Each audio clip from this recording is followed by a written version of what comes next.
is a privilege for me to be able to talk to you today on this important meeting. I am going to talk about the relevance of palliative care in the context of justice and peace. And start by quoting Mahatma Gandhi when he said that poverty is the worst form of violence. When there is an injustice, being neutral is not an option. And I will go on further, one step further, because I am in healthcare, and say serious health-related suffering. Health-related suffering is the worst form of violence. There are 7 to 10 million people in serious health-related suffering in the country, while the healthcare system goes on concentrating on disease and treatment. People coming here to a guru for everybody in healthcare was in 19th century said the physician is the natural attorney of the poor. And here I am standing before you as attorney for these 10 million Indians in serious health-related suffering. I would like you to look at this.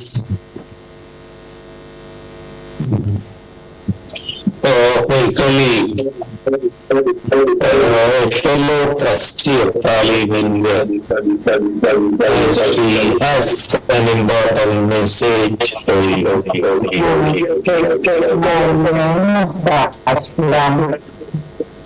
I have a spinal cord injury and I used to wheelchair for mobility. Mahatma Gandhi said that poverty is the worst form of violence. When I think of that, I feel that there are some other things which can come under the same flags. There is violence when a person with a disability does not get an opportunity for rehabilitation.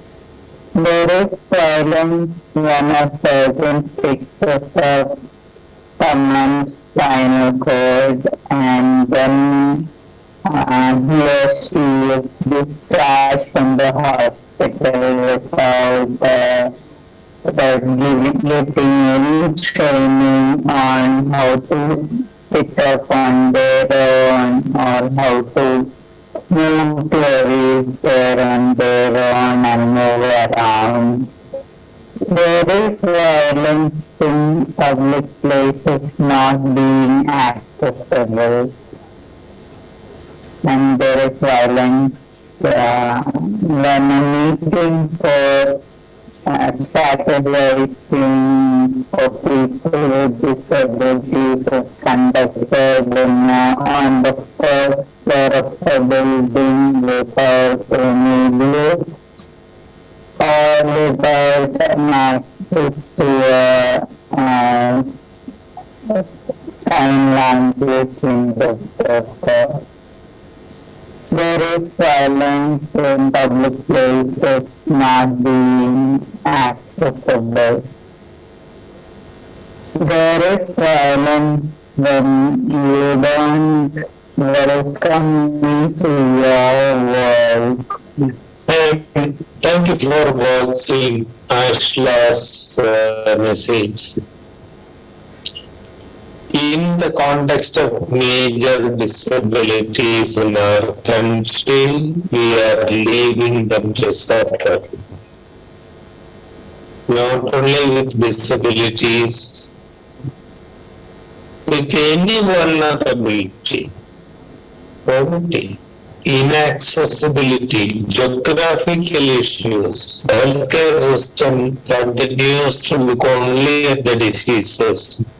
But I am here taking you for a deep dive into the cold sea and see what that suffering is about.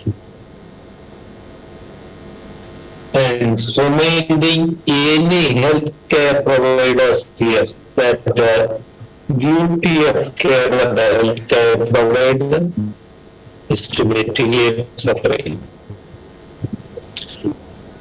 It is to cure sometimes, relieve often, and to comfort always. Please note this last sentence. There exists no exception to this rule. This is from a statutory body of Government of India, the Indian Council of Medical Research. Why do I mention about the need to treat suffering? I have never seen it so well expressed as the statement by this young plastic surgeon from Kochi. He writes, he means healthcare providers, often live in exalted orbits, inhabiting an idealized problem-solving scientific space, while most of our people needing desperate care fall through the cracks of our system, rising in agony. We close our eyes and minds to the enormous Jurassic monsters facing us every single moment of our sojourn, pain and death, while chasing rabbits and playing with squirrels. While we are chasing rabbits and playing with squirrels, less than 4% of the needy in agonizing pain have access to pain relief in India. Not a matter of money. Pain relief is very inexpensive.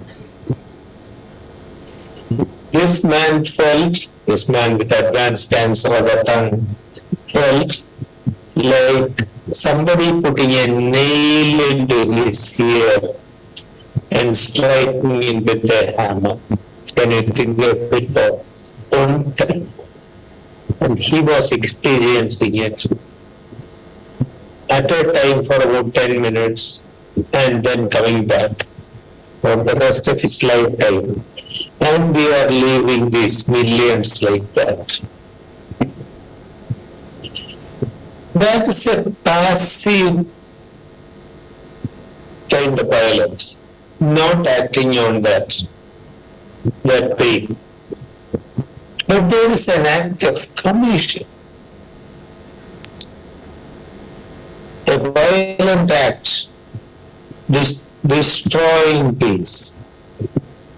Our healthcare system is pushing 55 million Indians below poverty line by catastrophic health expenditure every year.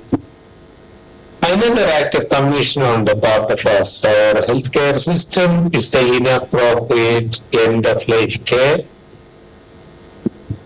of the people who are listening to this. I suspect that at least 1/3 of you would have an experience in your own extended family of a loved one dying in intensive care units. Is that the way to go? Dr. Sankhamitra, a British oncologist who does charity work in the northeast of India, says, in India the poor die in misery of neglect.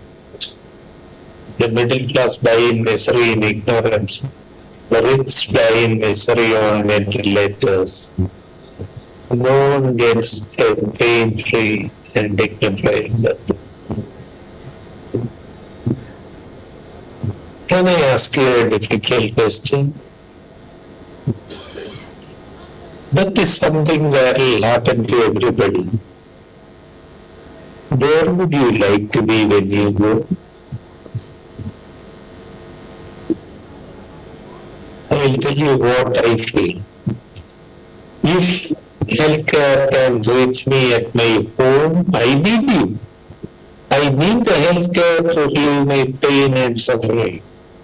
If it can reach me at the home, I would like to die at home. If not, I would still in the hospital like to be surrounded by any family member who is available. I would appreciate that last opportunity to say a final word of farewell to my wife, to hold my son's hands and to get a farewell kiss from my grandchildren.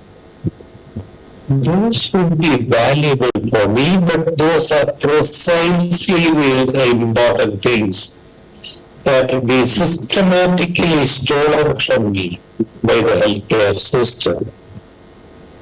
And if my family is not vigilant enough to act against that violent act, this is likely to happen to me. But not only to me. This is not as if this is the order of the day globally. Here you see in Europe, 90% of people treated in intensive care units, once the disease is considered futile, is taken off artificial life support systems and instead given palliative care. Whereas in our country, once they are in ICU, 70% are continued on artificial life support systems and die on the ventilators. And the remaining 30% were taken on still die violent deaths, even if outside the ICU, because they won't have their suffering treated by palliative care. This palliative care that I am talking about is mitigation, that's prevention and treatment of serious alternative suffering. Irrespective of the illness, it's not only for cancer or AIDS, whatever be the illness, and whatever be the stage of the illness. Palliative care should go along with any treatment of any disease. Is that too utopian a wish? I can tell you it is happening already. Already, medical and nursing students have palliative care included in their curriculum. I know there will be an implementation gap, there will be delays, but we are working at it. So the day will come when, along with the diagnostic and curative efforts, somebody will ask, what is your problem? Why is your forehead furrowed? And treat any pain or psychosocial issue. Talking about psychosocial issues, let me tell you the story of this child. The child in that examination couch had been in agony for the last 3 weeks following treatment of an infection in the brain. The child was left with severe contractures, muscular spasms, which were intensely painful. The child never slept for more than 15 minutes at a time. The mother was standing like a statue in a corner of the room. She had lost her mind. The father no longer followed her. And this sister had taken over the role of the mother. And I asked her, so if the child sleeps only for 15 minutes, when do you sleep? She said, whenever baby sleeps, I also sleep. Later the father confided to me that he had actually bought poison to feed to the whole family and then to kill himself. The child suffering and the family suffering is not only the pain, it is not only the physical suffering. It is the intense emotional distress of the whole family and the pain, the suffering in the child. It's also the social issues, the poverty, the suffering in the family, and spiritual. What's the meaning of living like this? Death would be better than a life like this. All this needs to be addressed. And how can we? Some people care.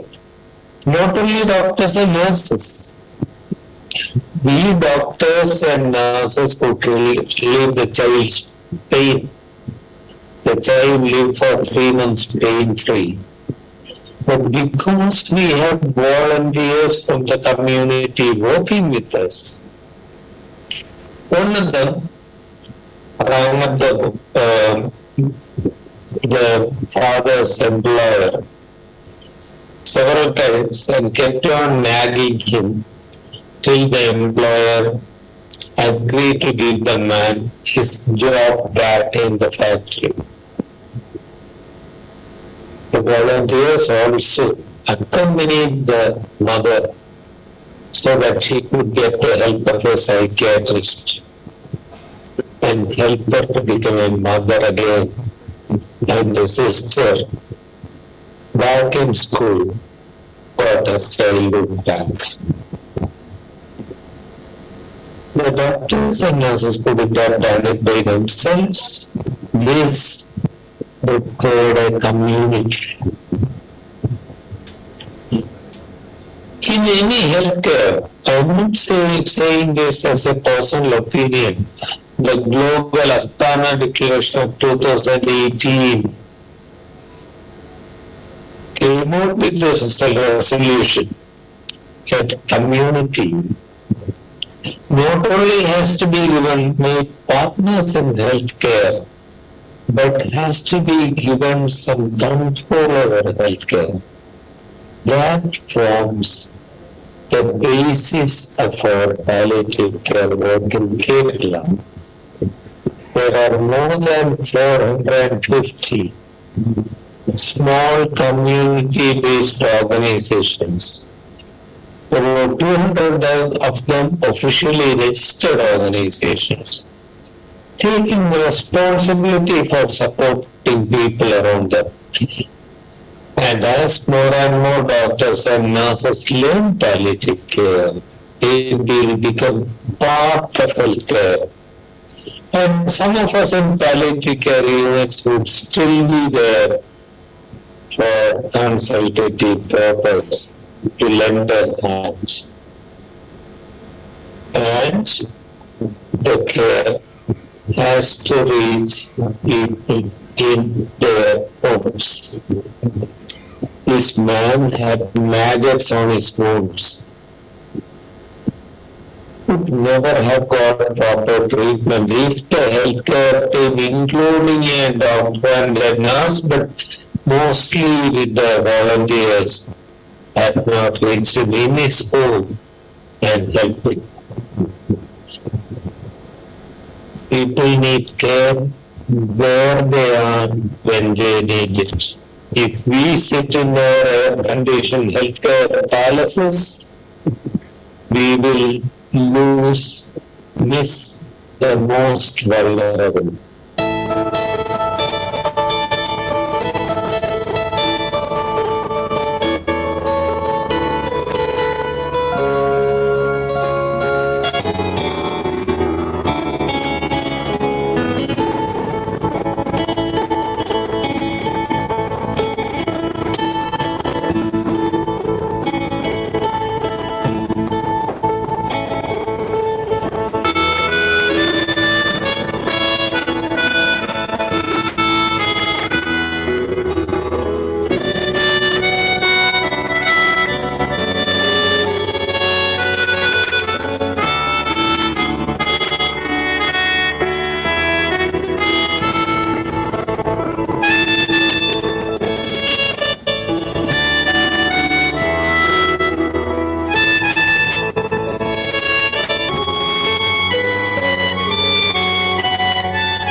See what a group of college students did.